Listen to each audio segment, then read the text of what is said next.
નમસ્કાર મિત્રો, આજે આપણે વાત કરીશું હળવદ પાસેના ગામની ઘટના વિશે.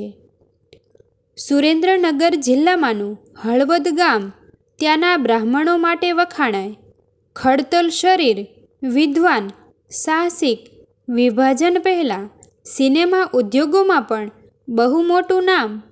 લાહોરમાં આ ક્ષેત્રમાં સ્ટુડિયોની માલિકી, નિર્માણ, દિગ્દર્શન તેમજ ડિસ્ટ્રીબ્યુશન ક્ષેત્રમાં ડંકો વાગે.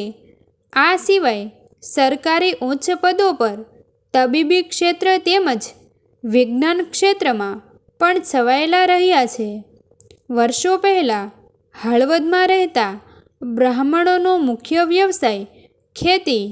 કદાવર, ખડતલ શરીરવાળા બ્રાહ્મણોને લાડુ ખાવામાં અને ઘી પીવામાં કોઈ ન પહોંચે. હળવદના બ્રાહ્મણોની વસ્તીમાં જટાશંકર ભટ્ટ કરીને બ્રાહ્મણ રહે. પાડાની કાંધ જેવી 100 વીઘા જમીનના માલિક. ખેતીની અઢળક ઉપજ છતાં જીવન સાવ સાદું. તેમનો એક બળદ મરી ગયો. ખેતીની મોસમ માથે ગાંજતી હતી, જેથી સારી જાતનો બળદ ખરીદવા એક બળદ જોટેલો ટપ્પો લઈને પોતાના 9 વર્ષના પુત્ર સાથે પાટડી ગામે આવ્યા. હવે અહીં પાટડી દરબારે ગામ ધુમાડો બંધ કરાવી બ્રાહ્મણોને સોર્યાછી આપેલી. આજુબાજુના 25 ગામના પંથકમાંથી બ્રાહ્મણોની જમવા માટે પંગતો પડી.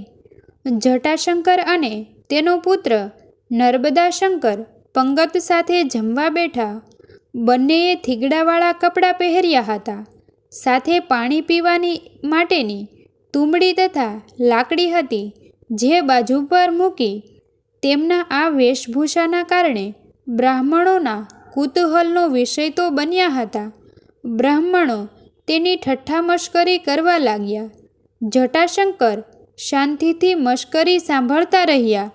હવે પાટડી દરબારે લાડુને બદલે મેસૂબની નવી મીઠાઈ બનાવડાવીને બ્રાહ્મણોને જમવા આપેલી. પકવાનો બધા પીરસાઈ ગયા એટલે હર હર મહાદેવ બોલીને સહુ જમવા માંડ્યા. ત્યાં નાનકડો નર્મદાશંકર ઘી વગર લુખું શી રીતે ખાવું? દીકરા, આ વઢિયાર પંથકના લોકો છૂટા ચૂરમાના ઘી રેડીને ખાવામાં ક્યાં સમજે છે? એ તો આપણા હળવદમાં છૂટું ચૂરમું બને અને તાંબડીએ ઘીની રેલમછેલ થાય. જેમને ઘી ખવડાવવું હોય એ આવા લુખા ઢોકળા શું કામ આપે? નર્મદાશંકરે મોઢું કટાણું કરીને કજિયો કર્યો. બાપા, ઘી વગર હું નહીં ખાઉં. ફરતી ફરતી વાત પીરસવાવાળા પાછે આવી. સૌ જટાશંકરની મશ્કરી કરવા લાગ્યા. ઉડતી ઉડતી વાત પાટડી દરબારના કાને આવી અને તેઓ ખુદ આવ્યા. ઘીની તાંબડી મંગાવીને પીરસાવીને કહ્યું, આ મહારાજના મેસૂબ ભંગાવીને ઘી પીરસો. બાપ દીકરો જમવા માંડ્યા. ત્યાં કોઈકે પૂછ્યું, ક્યાંથી પધારો છો? હળવદથી. હળવદના બ્રાહ્મણો લાડુ ખાવા માટે મલકમાં વખાણાય છે હો, પણ ખાવામાં, ખવડાવવામાં નહીં હો. પારકે પહોળો છઉ થાય, ફાટેલા થીગડાવાળા કપડાં પહેરેલા એવા જટાશંકરને હળવદિયા બ્રાહ્મણ પારકે પહોળા એ વેણ હાડોહાડ લાગી આવ્યા. તેણે હળવદની રીત બતાવી આપવાનો પોલાદી સંકલ્પ કર્યો. નાત જમીને ઊભી થઈ ત્યારે પરશુરામના અવતાર જેવા જટાશંકરે નાત વચ્ચે પોતાની પાસે રહેલી તુંબડીનો ઘા કર્યો. તુંબડી તૂટી ગઈ. જટાશંકરે તુંબડી પાસે ઉભડક બેસીને માથે 2 હાથ મૂકીને પોતાનો સગો બાપ મરી ગયો હોય એમ પોક મૂકી. લોકો ભેગા થઈ ગયા. સૌ પૂછવા લાગ્યા, શું થયું? કંઈ અઘટિત બન્યું? મારી તુંબડી તૂટી ગઈ. કોઈએ કહ્યું, 3 પૈસાની તુંબડી માટે પોક શાની મૂકો છો? ભટ્ટનો જીવ સાવ ભિખારીનો છે. આ વાતની જાણ થતાં પાટડી દરબાર ખુદ આવ્યા અને કહેવા લાગ્યા, ભટ્ટજી, કલ્પાત કરશો નહીં. તુંબડીના બદલામાં જન્મલ સિલ્વરનો લોટો લાવી આપીએ. ત્યારે ભટજી રોતા રોતા એટલું જ બોલ્યા, તુંબડીને નથી રોતો, પણ તુંબડી ફૂટ્યાને રોઉં છું. મારે હવે તેનું કારજ કરવું પડશે.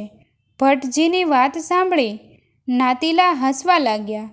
3 પૈસાની તુંબડી માટે કલાકથી ભેખાડો તણ્યો છે ને હવે કારજની વાત કરો છો? પાટડી દરબાર કહે, ભટજી, નમારી તુંબડી પાછળ કારજ કરશું?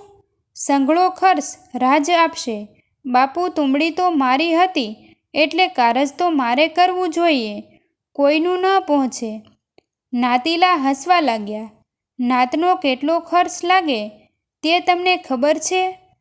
પાદવાની પહોંચ નથી અને તોપખાને નામ શા માટે નોંધાવા નીકળ્યા છો? સાંભળો ભાઈઓ, આજથી 13મા દિવસે તુંબડીની નાત કરીશ, સૌ જમવા માટે પધારજો. આમ કહી જટાશંકર બળદ ગોતવા નીકળ્યા. બરોબર 8મા દિવસે બળદને દોરીને પાટડીમાં પગ મૂક્યો. બળદના અંગમાંથી જરિયાન ઝૂલ લટકી રહી છે. જોનાર સૌને અચંબાનો પાર નથી. જટાશંકરે આવીને નાતીલાઓને પૂછ્યું, 5 દિવસ પછી મારે નાત કરવાની છે. કેટલા પૈસા જોશે? 1000 રૂપિયા જેવું ખર્ચ થશે. જટાશંકરે બળદની ઝૂલનો એક છેડો ઉતારડીને સોનાની ગીનીઓ ગણી આપી. પછી કહ્યું કે 25 ગાંવના પંથકમાં કોઈ બ્રાહ્મણ બાકી ન રહેવો જોઈએ. 13મા દિવસે 5000 બ્રાહ્મણો જમવા બેઠા. ભાણામાં સૂરવું અને તાંબડીએ ઘી પીરસાણું. પોતાનો લઘર વઘર વેશ જોઈને ઠઠ્ઠા મશ્કરી કરનાઓને જાતે સોનાની તાંબડીથી ઘી પીરસ્યું. આમ ઘીની ચાકમછોલ ઉડી. પંચાતિયાના મોં પહોળા થઈ ગયા. સૌ કહેવા લાગ્યા, હળવદિયા બ્રાહ્મણે તો ભારે કરી. આવા વટના કટકા બ્રાહ્મણોથી હળવદ ઉજળું છે. આ બ્રાહ્મણોથી કોઈએ પંગો લેવો નહીં. અંધારામાં પડછાયો ઘૂવડો હંમેશા વૃક્ષની ડાળે વાતો કરતા હોય છે કે કેટલાક મૂર્ખ અજ્ઞાન લોકો પ્રકાશની વાતો કરે છે, પણ એ પ્રકાશ આપણે તો કોઈ દિવસ જોતા પણ નથી. તો પછી એ પ્રકાશ છે કે લોકોની માત્ર કલ્પના છે? મૂર્ખાઓની અલગ દુનિયા વસતી નથી. મિત્રો, તમને જો આ વિડીયો પસંદ આવ્યો હોય તો વિડીયોને લાઈક અને તમારા અન્ય સગા સંબંધી મિત્રો સાથે વિડીયોને શેર કરવાનું ભૂલતા નહીં. અને આવા જ નવા જીવન ઉપયોગી, જીવનમાં કંઈક નવું કરવાની પ્રેરણા મળે તેવા વિડીયો જોવા માટે અમારી ચેનલ સાથે બન્યા રહો. થેન્ક યુ મિત્રો. મળીએ છીએ એક નવા વિડીયો સાથે. આભાર.